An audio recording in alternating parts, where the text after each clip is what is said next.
Te cuento algo que me pasó hace unos años y todavía no sé cómo explicarlo. Iba de viaje con un amigo, el Juan, por un pueblito en Perú. Era de esos viajes que te avientas sin planear mucho, solo con el mapa y las ganas de conocer. Nos habíamos pasado el día recorriendo y ya se nos había hecho tarde, así que decidimos seguir hasta el próximo pueblo, a unas 2 horas, o eso nos dijeron. La carretera estaba vacía, ni un alma, solo nosotros, las montañas al fondo y ese cielo oscuro que no prometía nada bueno. Las luces del coche apenas alumbraban unos metros adelante y el silencio era tan pesado que hasta el motor del coche se escuchaba raro, como si algo lo estuviera apagando poco a poco. Para colmo, empezó a levantarse una neblina densa, de esas que parece que te tragaran. ¿Viste eso?, me dijo Juan, con los ojos bien abiertos, mirando a la orilla de la carretera. Yo volteé a ver, pero no alcancé a ver nada. Le dije que no, que seguramente era su imaginación, pero la verdad es que yo ya traía los nervios de punta. Seguimos avanzando, pero cada vez iba más lejos.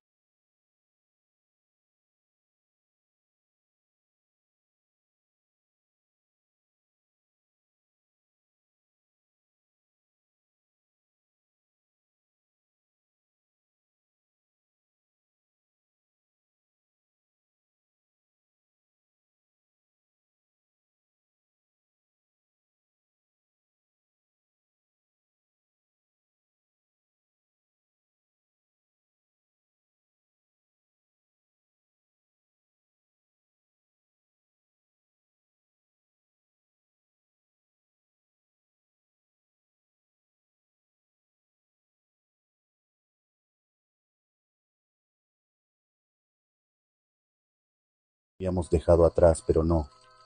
Cada vez que miraba por el retrovisor, la veía ahí, a lo lejos, pero siempre a la misma distancia, como si no nos dejara irnos. La cosa se puso. Las luces parpadeaban y el motor se ahogaba. Juan ya estaba rezando y yo no sabía ni qué hacer. Solo seguía manejando, con los nudillos blancos de tanto apretar el volante. De repente, la neblina se hizo tan espesa que no se veía nada, y el coche se detuvo en seco. El silencio que siguió fue peor que cualquier ruido. No se escuchaba ni un grillo, nada. Y entonces la vimos otra vez. Estaba justo frente a nosotros, parada en medio de la carretera, y ahora sí la vi bien. Su cara, o lo que quedaba de ella, era solo una calavera cubierta por pedazos de piel, como si alguien la hubiera desenterrado hace poco. Juan empezó a gritar, pero yo no podía moverme. Mis manos estaban pegadas al volante y sentía que esa cosa se acercaba. Lo último que recuerdo es el sonido de algo rascando el coche, como uñas largas arañando la pintura. Cerré los ojos y de repente todo quedó en silencio otra vez. Cuando los abrí, la neblina se había ido, la carretera estaba vacía y el coche arrancó como si nada. No dijimos nada, solo seguimos manejando hasta que vimos las luces del pueblo. Esto ocurrió un día que salimos de vacaciones. Mi esposo, nuestro pequeño de 5 años y yo íbamos en el coche con música alegre, riendo y cantando mientras avanzábamos por la carretera. Después de un par de horas, empezamos a notar que la carretera se volvía cada vez más solitaria. Un tramo completamente desprovisto de casas, gente o cualquier señal de vida. Solo estábamos nosotros, rodeados por la densa vegetación que parecía cerrar el camino, como si la naturaleza intentara ocultarnos. El silencio era palpable y hasta el canto de los pájaros se había desvanecido. En medio de esa soledad, mi hijo comenzó a inquietarse, sosteniéndose la barriga y pidiendo desesperadamente que nos detuviéramos porque quería hacer pipí. Mi esposo, preocupado, buscó un lugar para parar. Finalmente, encontró un pequeño espacio al lado de la carretera. Le dije a nuestro niño que bajara con cuidado y que no se alejara mucho. El sonido de los árboles me hizo sentir un escalofrío, pero traté de ignorarlo. Apenas había pasado un minuto cuando vi a mi hijo correr de regreso hacia el coche, su rostro pálido y lleno de terror. «¡Mamá!», gritó. «No puedo hacer pipí. Hay una niña que no me deja de mirar». Sentí un tirón en el estómago. Le dije con calma que volviera a intentarlo, y que yo iría con él. Me bajé del coche y lo vi temblar, asustado.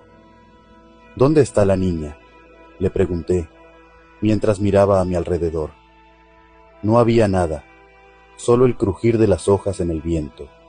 Traté de tranquilizarlo, pero en ese momento un sonido macabro rompió el silencio, una risa infantil, que sonaba dulce y al mismo tiempo inquietante, resonó a nuestro alrededor. Mi corazón se detuvo por un segundo. Me volví hacia mi esposo, que apenas había salido del vehículo. Su expresión era de completa incredulidad.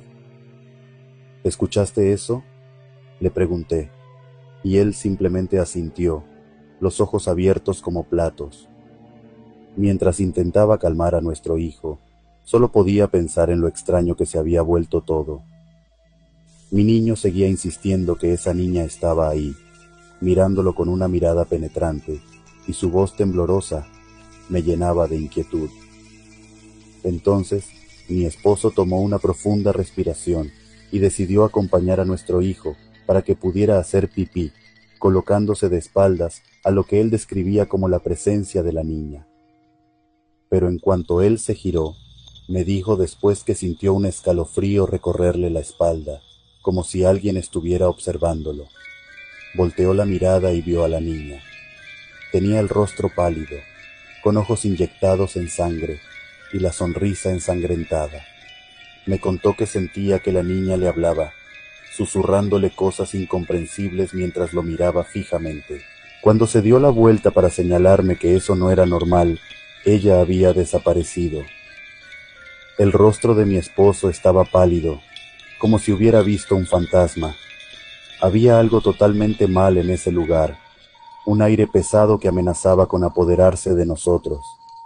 Desesperados por salir de ahí, decidí que habíamos tenido suficiente. Subimos al coche rápidamente, donde mi hijo se aferró a mí, temblando. No miré atrás. Mi esposo simplemente encendió el motor y aceleró.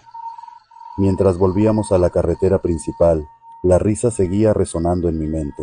Aún ahora que cuento esto que nos pasó, siento como se me eriza la piel. ¿Viaje de trabajo? Te voy a contar lo que me pasó una vez que fui a un viaje de trabajo, y te juro que jamás lo voy a olvidar. Fue en el 2018, creo. Me mandaron a un pueblo en la sierra, un lugar que ni en el mapa encuentras fácil. Tenía que supervisar una construcción, pero el lugar estaba tan aislado que no había internet, apenas señal, y para colmo, la carretera era una verdadera pesadilla. Salí temprano, ¿no? El sol apenas empezaba a salir, y el camino se veía tranquilo, aunque conforme subía la sierra, las curvas se ponían cada vez más pesadas. Me iba solo, no tenía a quién llevar conmigo, y el trayecto ya me estaba cansando. A mitad de camino, de la nada, se empezó a nublar, como si una neblina espesa cayera de golpe. Apenas veía 1 metro más adelante del coche, pero lo raro es que el GPS me dejó de funcionar justo ahí, ni para adelante ni para atrás. Seguí avanzando despacio, sin otra opción, hasta que vi una cabañita de madera en medio de la nada, justo a la orilla del camino. El lugar se veía destartalado, como si nadie hubiera vivido ahí en años, pero una luz tenue se veía a través de la ventana. Decidí parar, más por curiosidad que por necesidad. Tal vez alguien de por ahí me podría decir si estaba cerca del pueblo. Bajé del coche y te lo juro, apenas pisé el suelo, sentí un escalofrío que me recorrió todo el cuerpo. Ni frío hacía, pero algo no se sentía bien. Me acerqué a la puerta y antes de tocar, la puerta se abrió sola, despacito, como si alguien me estuviera invitando a entrar. ¿Hay alguien?, pregunté, pero nadie contestó. Entré y lo primero que noté fue un olor a humedad, a tierra mojada, como si hubiera llovido dentro de la casa. Los muebles eran viejos y en una esquina había un sillón cubierto con una manta que parecía no haber sido movida en décadas. Lo raro es que la luz seguía prendida, pero no había rastro de ninguna persona. Todo estaba en silencio, un silencio que me hacía sentir como si el tiempo no pasara. De repente, escuché un ruido en el segundo piso, como si algo cayera al suelo. Mi primera reacción fue salir corriendo, pero había algo que me jalaba, como si necesitara saber qué había allá arriba. Subí las escaleras despacio, y cada escalón crujía bajo mis pies. El ruido venía de una habitación al fondo del pasillo. La puerta estaba entreabierta, y cuando empujé para entrar, vi algo que me congeló el corazón. En el centro de la habitación había una cama, y sobre ella la figura de una mujer, pero no estaba acostada. Era como si flotara encima del colchón, su cuerpo rígido, con los ojos cerrados. Su piel era pálida, casi traslúcida, y su cabello largo caía hacia el suelo. No parecía estar viva, pero tampoco muerta. De pronto, sus ojos se abrieron de golpe y clavaron su mirada en mí. No dijo nada, pero en su cara se dibujaba una sonrisa que me erizó la piel. Me quedé paralizado, sin poder moverme, hasta que sentí que algo me tocaba el hombro. Di un salto hacia atrás, y cuando volteé no había nadie. Al volver la vista a la cama, la mujer había desaparecido. Salí corriendo de esa casa sin mirar atrás, directo al coche. Aceleré lo más rápido que pude hasta que la neblina empezó a despejarse. Llegué al pueblo con las manos temblando, y lo primero que hice fue preguntar a los locales si conocían esa cabaña. Un anciano me miró serio y me dijo: «Esa casa lleva abandonada más de 50 años. La dueña se ahorcó en el segundo piso después de perder a su hijo en un accidente, pero algunos dicen que su espíritu todavía ronda por ahí, buscando a alguien que le devuelva la vida».